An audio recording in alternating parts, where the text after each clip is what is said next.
પેટા ચૂંટણીને લઈને ભાજપ અને કોંગ્રેસ બંને પક્ષોએ પ્રચારના શ્રી ગણેશ કરી દીધા છે।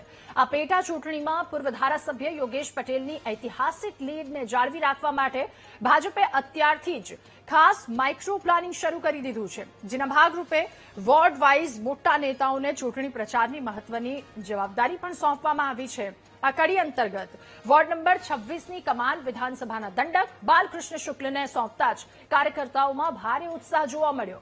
ભાજપના દિગ્ગજ નેતાઓ અને કાર્યકર્તાઓ દ્વારા મતદારોને રીઝવવા માટે એ વિસ્તારમાં ભવ્ય બાઇક રેલી પણ યોજી જોરશોરથી જનસંપર્ક કરી પ્રચારને વેગ આપવાનો પ્રયાસ કરવામાં આવી રહ્યો છે।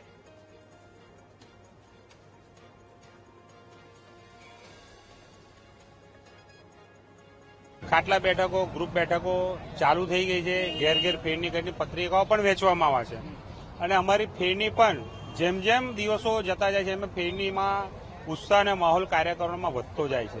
પ્રજાજનોમાં પણ ખૂબ ઉત્સાહ અને માહોલ છે। મારી પ્રજાજનોને એક નમ્ર અપીલ છે કે તમે 30 તારીખે મતદાન કરશો, કારણ કે ચાલુ દિવસ છે અને વરસાદની સિઝન છે, તો તમારું મતદાન 100% કરશો એવી સૌ કાર્યકરોને નમ્ર અપીલ। જે પ્રકારે એક વ્યૂહાત્મક રીતે ભારતીય જનતા પાર્ટીના કાર્યકર્તાઓ કામ કરી રહ્યા છે, કારણ કે પાર્ટીના કાર્યકર્તાઓ સતત એક તૈયારીમાં ભાગરૂપે અમે તૈયાર જ હોઈએ છીએ અને એ પ્રમાણે ચૂંટણીનું આખું આયોજન થયું છે, આપ જોઈ રહ્યા છો।